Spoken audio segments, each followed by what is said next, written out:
Is this mic on?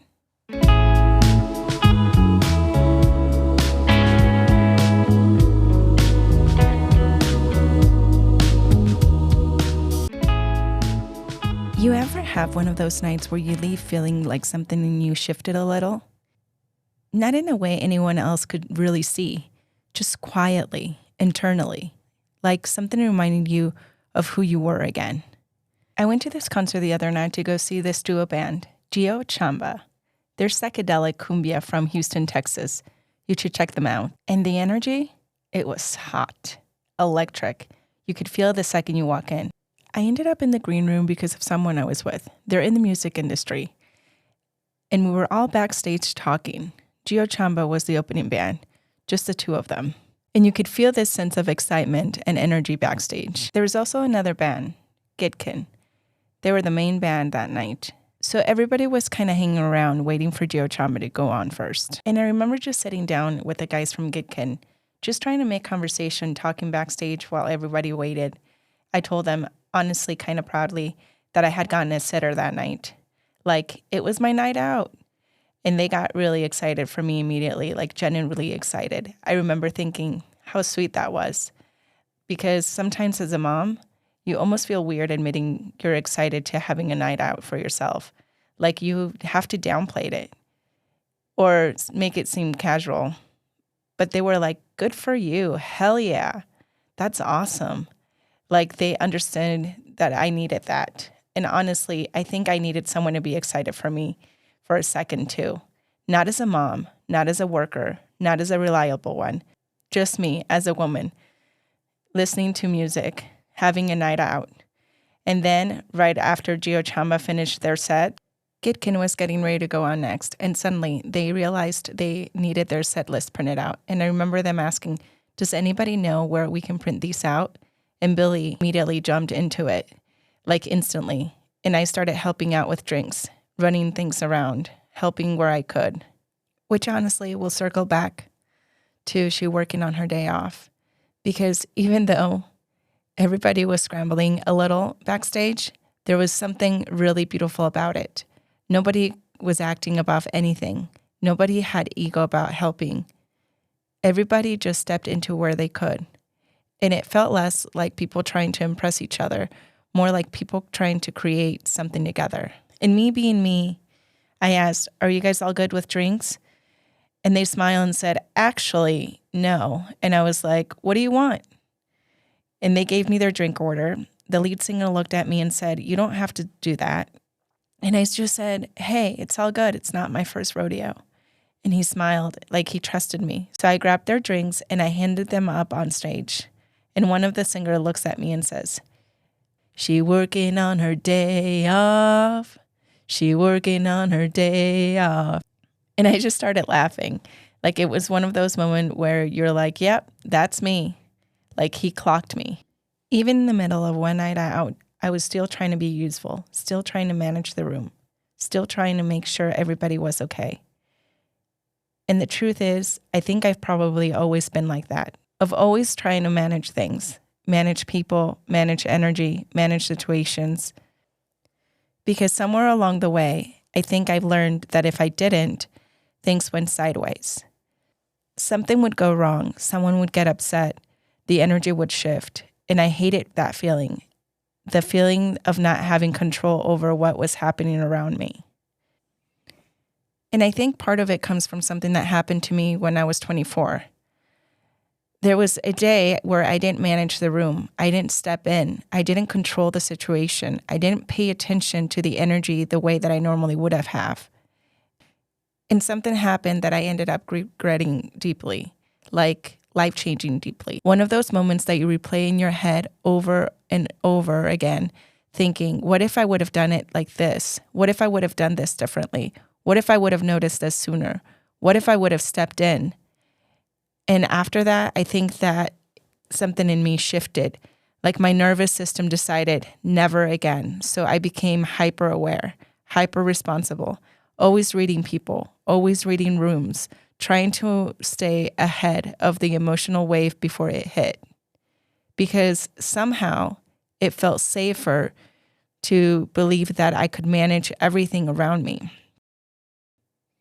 Maybe I could stop the pain before it happened. But the problem with living like that is that eventually you stop experiencing moments fully because you're too busy trying to control how they end. And maybe that's the part of why that night hit me so hard. Because for a few hours, I wasn't thinking ahead. I wasn't trying to prevent something. I was just there, listening, dancing, feeling. And honestly, I forgot how rare that sometimes feels. And then Gio Chamba started playing, and the energy just kept building. It got to a point where the people from the kitchen came out to see what was going on. There were 3 of them, and I looked over to them and gave them that hand gesture of like, come out, let's dance. They didn't come out, but they did smile, and they started dancing from where they were. And their faces, they looked so happy. Like finally, Hispanic music in Boulder. And for a second, nobody cared who anybody was. Nobody cared what people did for work. Nobody cared about titles or followers or status or any of it. They were just people feeling something together. And honestly, I think that's why music matters so much, because music doesn't care who you are. It doesn't care how much money you make. It doesn't care if you're important. It just asks, hey, are you here? And maybe that's why people dance. Maybe dancing is one of the last places people stop performing themselves. We were at the Velvet Elk, which is such a special place for me. I actually had my welcome wedding party there before it was what it is now, back to when it was connected to the Post Chicken in downtown Boulder. And it's weird how places do that, how they collect versions of you. You walk in one year as one person, and then years later, you walk back in completely different, but the room remembers anyway. And then they started playing Selena. Yeah, Selena. If you know me at all, I love Selena. I love her so much. She's my childhood favorite singer. I used to stand up on the toilet seat in front of the mirror with my karaoke machine my dad got me, singing, Amor prohibido murmuran por las calles, porque somos de distintas sociedades. Amor prohibido. Or singing, bidi bidi bum bum, bidi bidi bidi bidi bidi bum bum, a bidi bidi bidi bidi bidi. Cada vez, or como la flor, con tanto amor, me diste tú, se marchito. Anything for Selena's. Honestly, that still has not changed. And maybe that's why Selena makes me feel so emotional, because it reminds me of a version of myself before life got complicated, before bills, before responsibilities, before trying to prove myself, before motherhood changed me, before survival mode, back to when joy felt natural. And I think music does that sometimes. It bypasses the adult version of you. And suddenly, I'm not in Boulder anymore. I'm a little girl again, singing into that fake microphone, fully believing I was Selena. No overthinking, just feeling alive. And then they transitioned into Me Gustas Tu by Mano Chao. And that one really got me. I swear, the second I heard Me gusta la mañana, me gustas tú, I was immediately transported back to being 22. Like music really is time travel. An old friend, a whole era of my life. I started thinking about how fearless I used to be emotionally. Not fearless in life, but fearless in expression. I danced more. I laughed louder. I wasn't analyzing every version of myself all the time. And somewhere along the way, I think I started measuring myself by productivity instead of aliveness. And I know I'm not the only woman who's felt that, especially after becoming a mom, because postpartum is strange. Nobody really prepares you for how much of yourself changes, not just physically, energetically, emotionally, creatively. People ask if you're tired, but they don't ask if you recognize yourself. And that part honestly caught me off guard, because nobody really tells you how much of your inner world changes too.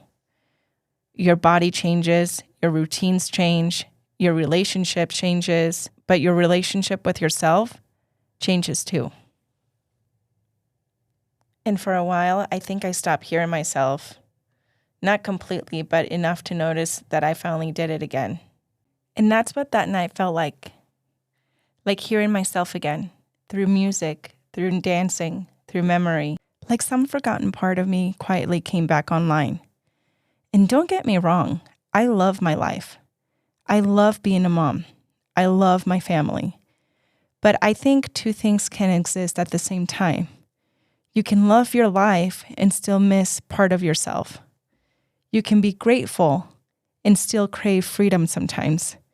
And you can be healing and still feel disconnected. And I think more women feel like that than they want to admit. Because we're taught how to care for everyone else before we're taught to stay connected with ourselves.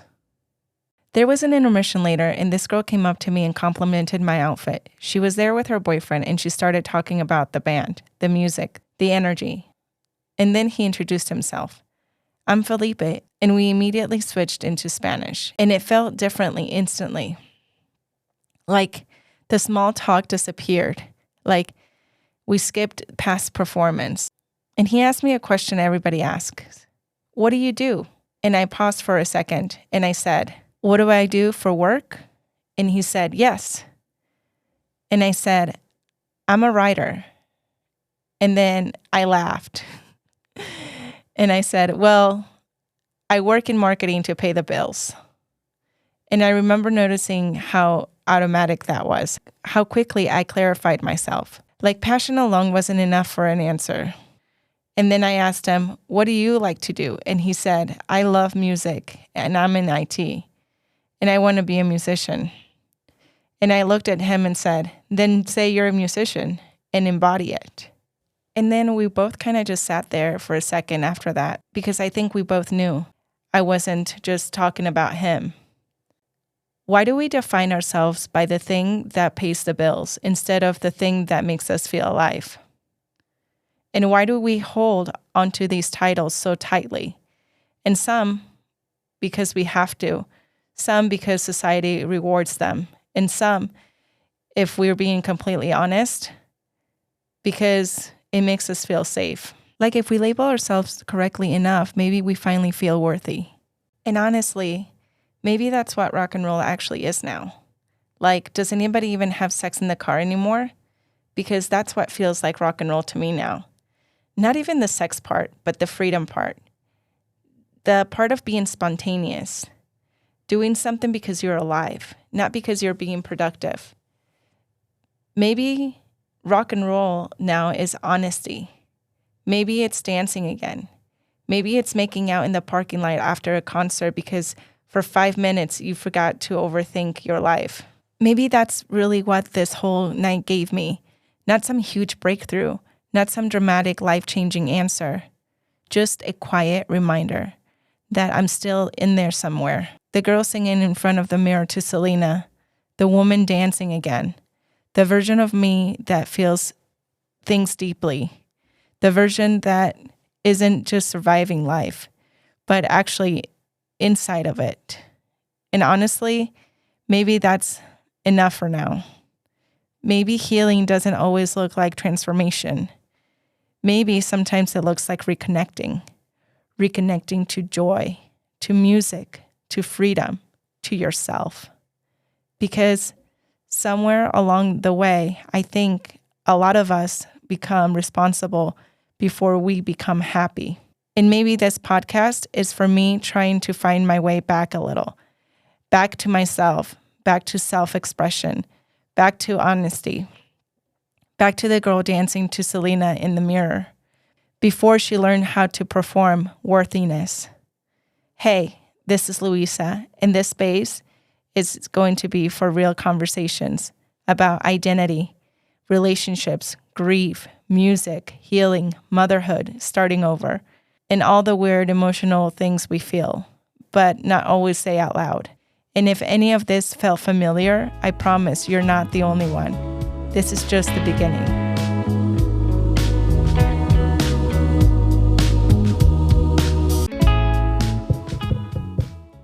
Hey, is this mic on?